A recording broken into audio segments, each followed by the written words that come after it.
السلام علیکم دوستو۔ ایک شخص نے مولانا روم رحمۃ اللہ علیہ سے 5 سوال پوچھے۔ مولانا روم کے جوابات غور طلب ہے۔ سوال نمبر پہلے میں کہتے ہیں زہر کیسے کہتے ہیں؟ جواب روم کی طرف سے ہر وہ چیز جو ہماری ضرورت سے زیادہ ہو زہر بن جاتی ہے، خواہ وہ قوت ہو یا اقتدار ہو، انانیت ہو، دولت ہو، بھوک ہو، لالچ ہو، سستی ہو یا کاہلی ہو، عزم و ہمت ہو، نفرت ہو یا کچھ بھی ہو۔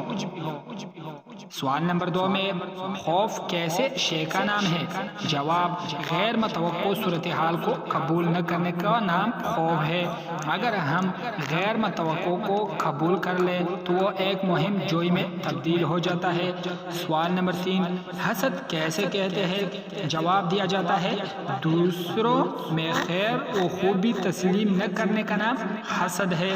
اگر ایس خوبی کو تسلیم کر لے تو یہ رشک اور کشف یعنی حوصلہ افزائی بن کر ہمارے اندر آگے بڑھنے کا جذبہ پیدا کرتا ہے۔ سوال نمبر 4 غصے کیسے بلا کا نام ہے؟ غصہ کیس بلا کا نام ہے۔ جواب جو امر ہمارے قابو سے باہر ہو جائے ایسے تسلیم نہ کرنے کا نام غصہ ہے۔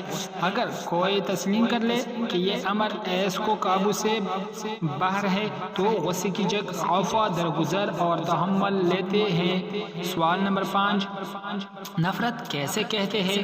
جواب آتا ہے کس شخص کو جیسا وہ ہے تسلیم نہ کرنے کا نام نفرت ہے۔ اگر ہم غیر مشروط طور پر اسے تسلیم کر لیں یا تو یہ محبت میں تبدیل ہو سکتا ہے۔ دوستو اچھی ویڈیوز کے لیے ہمارے چینل کو سبسکرائب کر دیجئے، لائک کا بٹن دبائیں اور ساتھ میں بیل کا بٹن نہ بولیں تاکہ ہماری آنے والی ویڈیوز آپ تک بآسانی پہنچ سکے۔ بہت شکریہ دوستو، خدا نگہبان۔